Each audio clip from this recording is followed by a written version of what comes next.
रावण जब ही विभीषण त्यागा, भयो विभव बिनु तब ही अभागा। चले हरसि रघुनायक पाही, करत मनोरथ बहु मन माही। अब रावण ने जैसे ही विभीषण को त्यागा, उसी क्षण वह अभागा ऐश्वर्य से हीन हो गया। विभीषण जी हर्षित होकर मन में अनेकों मनोरथ करते हुए श्री रामचंद्र जी के पास जा रहे हैं, रघुनाथ जी के पास जा रहे हैं। तो विभीषण जी मन में सोचते जा रहे हैं, मैं जाकर भगवान के कोमल और लाल वर्ण के सुंदर चरण कमलों के दर्शन करूंगा, जो सेवकों को सुख देने वाले हैं, जिन चरणों का स्पर्श पाकर ऋषि पत्नी अहिल्या तर गई, और जो दंडक वन को पवित्र करने वाले हैं, जिन चरणों को जानकी जी ने हृदय में धारण कर रखा है, जो कपट मृग के साथ पृथ्वी पर दौड़े हैं, और जो चरण कमल साक्षात शिव जी के हृदय रूपी सरोवर में विराजते हैं। मेरा अहोभाग्य है कि उन्हीं को आज मैं देखूंगा, आज प्रभु रामचंद्र जी के चरणों का दर्शन करूंगा। कि जिन पायन के पादुकनी रह भरतु रहे मन लाय, ते पद आज बुलो क्यों इन नैनन अब जाए। जिन चरणों की पादुकाओं में भरत जी ने अपना मन लगा रखा है, आहा, आज मैं उन्हीं चरणों को जाकर उनके दर्शन करूंगा, अपने नेत्रों को सफल करूंगा। यही विधि करत सप्रेम विचारा, आयो सपदि सिंधु यही पारा। कपिन विभीषण आवत देखा, जाना कौरिपु दूत विशेष। इस प्रकार प्रेम सहित विचार करते हुए वे शीघ्र ही समुद्र के इस पार आए, जिधर श्री रामचंद्र जी की सेना थी। वानरों ने विभीषण जी को आते देखा तो उन्होंने जाना कि शत्रु का कोई खास दूत है। उन्हें वहीं रखकर ठहरा कर सुग्रीव के पास गए और उनको सब समाचार कह सुनाए। सुग्रीव ने श्री राम जी के पास जाकर कहा, कह सुग्रीव सुनो रघुराई, आवा मिलन दशानन भाई। के रावण का भाई मिलने के लिए आया है, प्रभु क्या आज्ञा है बताइए। प्रभु ने कहा, कह प्रभु सखा बूझिए कहा, कहि कपीस सुनऊ नर नाहा। तब प्रभु श्री रामचंद्र जी ने मित्र सुग्रीव से पूछा कि तुम क्या समझते हो, तुम्हारी इसमें क्या राय है, सुग्रीव बताओ। तब सुग्रीव कहने लगा, जानी ना जाए निशाचर माया, काम रूप के ही कारण आया। क्या पता क्यों आया है, हमारा भेद लेन तो नहीं आया। इसको बांध लीजिए प्रभु, इसको बंद कर दीजिए, पकड़ लो इसको। तब राम जी बोले, सखा नीति तुम नीक विचारी, मम पन शरणागत भयहारी। तुमने नीति तो अच्छी विचारी है, लेकिन मेरा जो प्रण है शरणागत के भय को हर लेना है। जो मेरी शरण में आता है मैं उसे निर्भय कर देता हूँ, और तुम्हें तो भय हो रहा है और मैं निर्भय करता हूँ, अभय दान देता हूँ।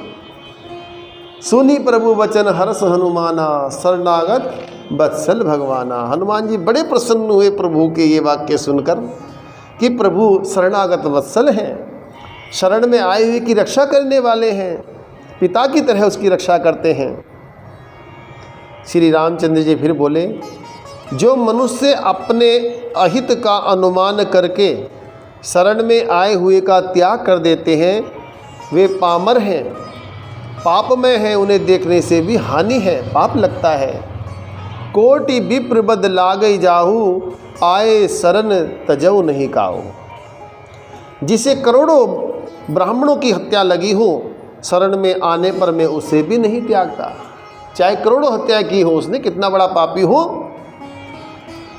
जीव जो ही मेरे सम्मुख होता है, सम्मुख होए जीव मोहि जब ही, जन्म कोटि अग ना सही तब ही।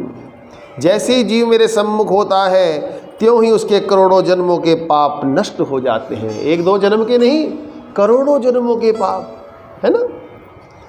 पापवंत कर सहज सुभाऊ, भजन मोर तेहि भाव न काऊ। जो पे दुष्ट हृदय सोई होई, मोरे सम्मुख आव की होई। पापी का यह सहज स्वभाव होता है कि मेरा भजन उसे कभी अच्छा नहीं लगता। जो पापी होता है ना सुग्रीव, उसे मेरा भजन अच्छा नहीं लगता। राम भगवान अपने श्री मुख से कह रहे हैं, यदि वह रावण का भाई निश्चय ही दुष्ट हृदय का होता तो मेरे सामने आता ही क्यों। अगर वो पापी होता तो मेरे सामने ही ना आता। तो इसका अर्थ क्या है, वो पापी नहीं है ना, यानी कि वो लायक है, वो दर्शन करने लायक है, तभी आया है।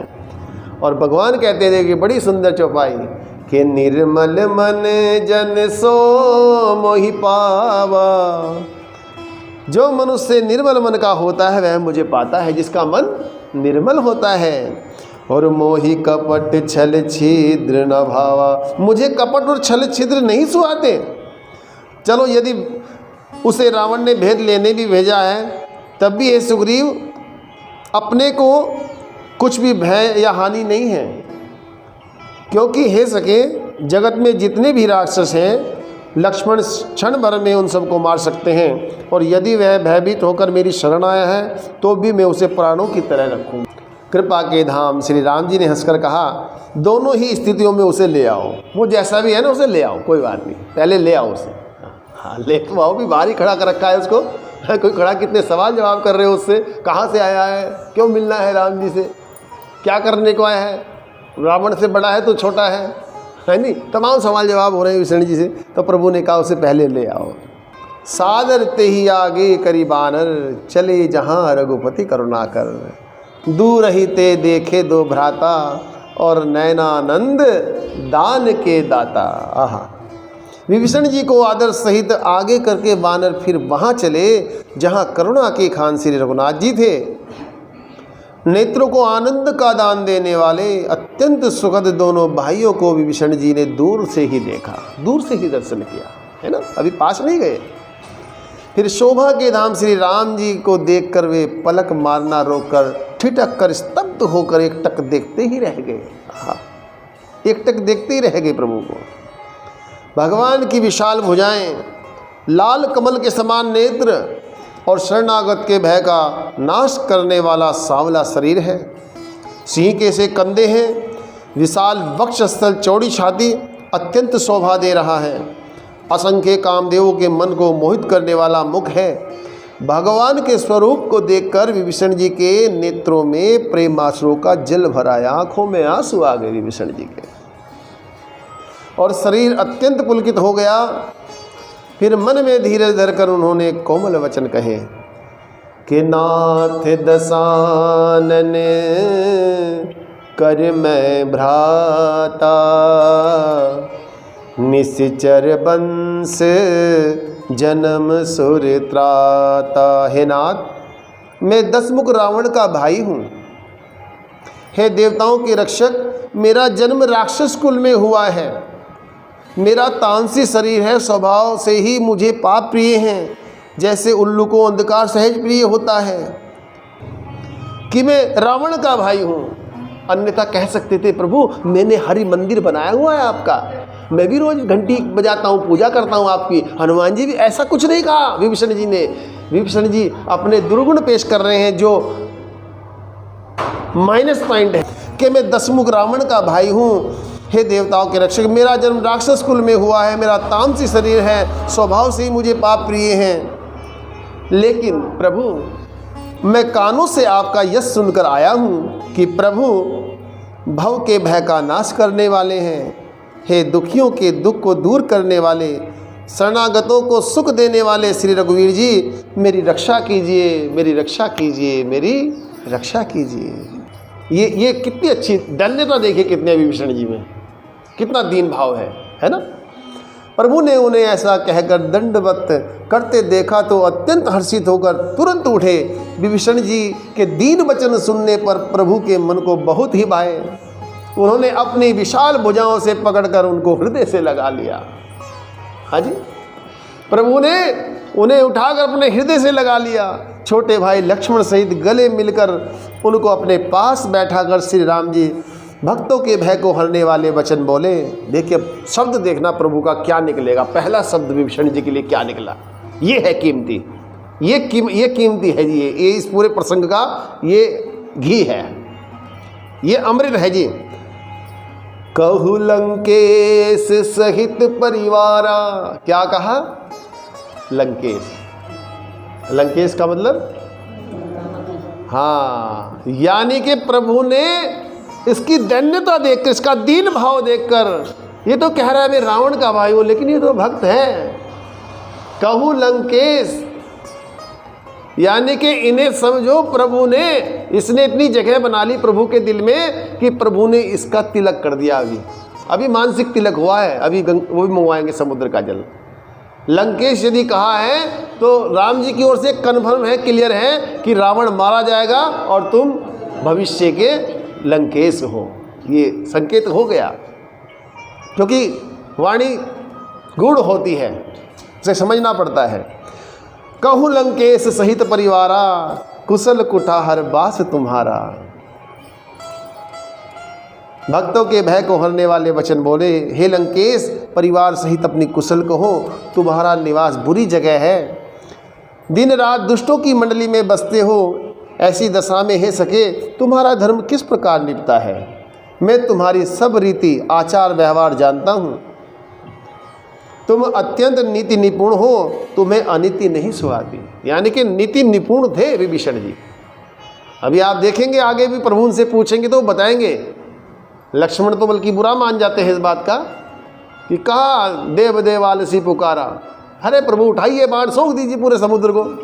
तब विभीषण जी कहते हैं, राम जी कहते हैं, ठीक है लक्ष्मण थोड़ा सा शांत हो जाओ।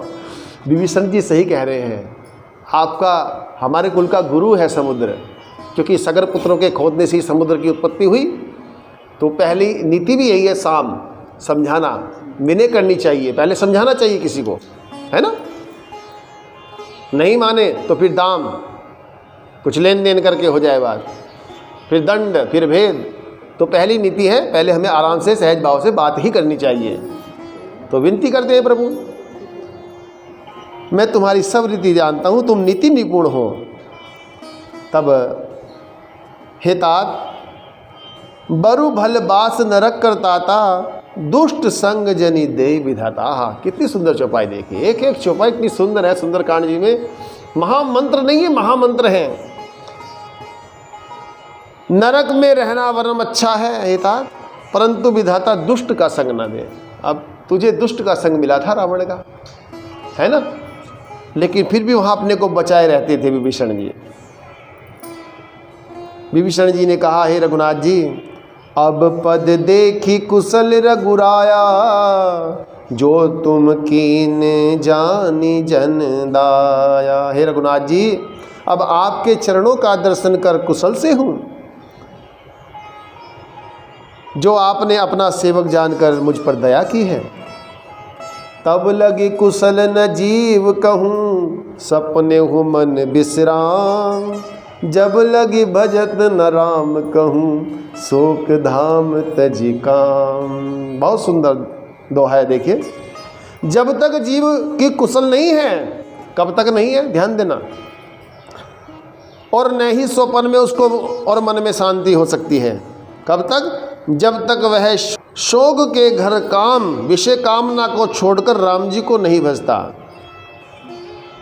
शोक का घर क्या बताया राम जी ने, विभीषण जी ने? कामनाएं। ये कामनाएं हमें क्या देंगी? शोक। ये दुख देने वाली हैं कामनाएं, है ना।